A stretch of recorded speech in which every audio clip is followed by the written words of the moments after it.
we live in Sugar Land, and Sugar Creek, we always drove by it, and we just looked it up one weekend, and we found that you get that Sugar Creek was doing a live service and with children's ministry, and we just came in for a visit, and we just fell in love.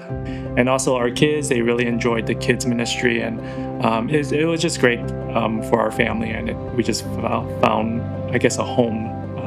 Sometimes I'd be moved to tears during worship service, just, worshiping, and I felt like this is where we need to be now. And just listening to the messages, I mean, it's really where we were at. And I feel like that's where the Lord met us, where we needed Him to meet us.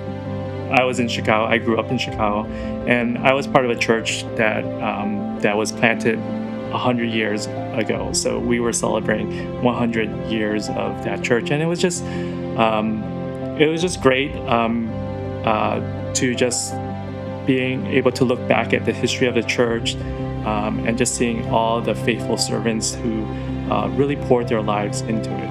And I think same thing with Sugar Creek. I know we've only been here for just a few years, but I can just looking around the auditorium during service, I just see all these multi-generation, and I also go to the men's Bible study on Wednesday morning, and the average age for the men there, I would probably say it's 60s or 70s, and just talking with them, I know that many have been there for decades, part of the church, and they've really been a foundation for the growth of the church, and I just really see God's faithfulness to this church through them.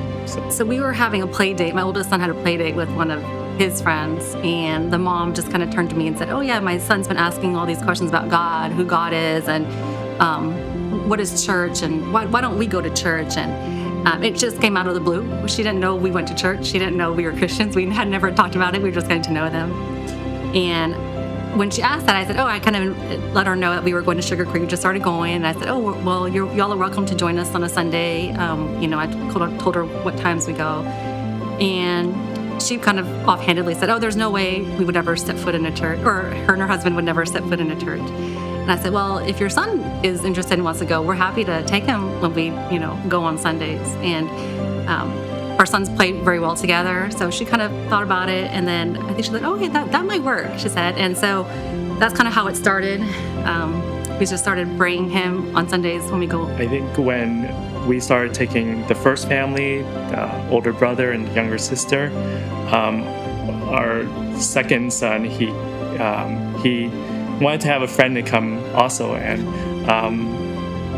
we told him, let's start praying. Let's pray for a friend, a classmate, that God can open a door so that we can take them to church with us. And God just really answered that prayer, because shortly after, that's how we met the second family, and that's how we started bringing their son to church with us. So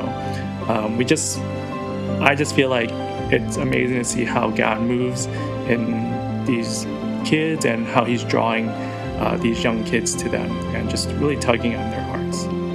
To me, it was very clear. This was the Lord moving in the hearts of these little kids, wanting to know who God is, wanting to know why they're here, just to the basic questions that we all ask.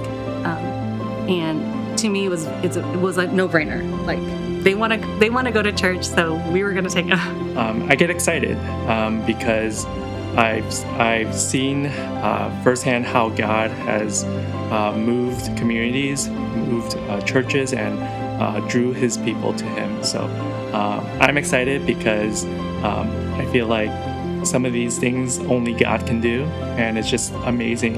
And I'm just looking forward to what God's going to do with our church and with our people.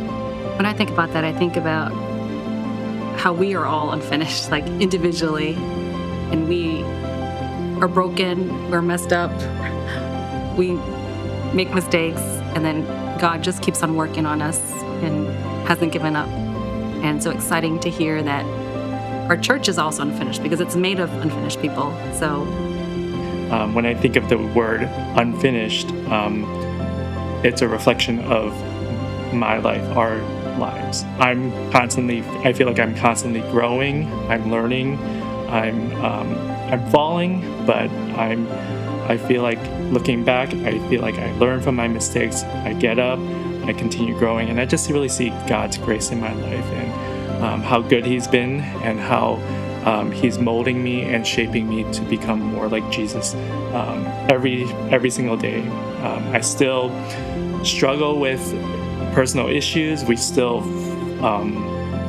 fail, but God's gracious, and I think same thing with the church. I think the church goes through seasons of growing, struggles, but God's faithfulness carries us through that, and that's what I see with our church going forward. Just seeing God's work in our church and just molding us and shaping us so that we can bring glory to Him.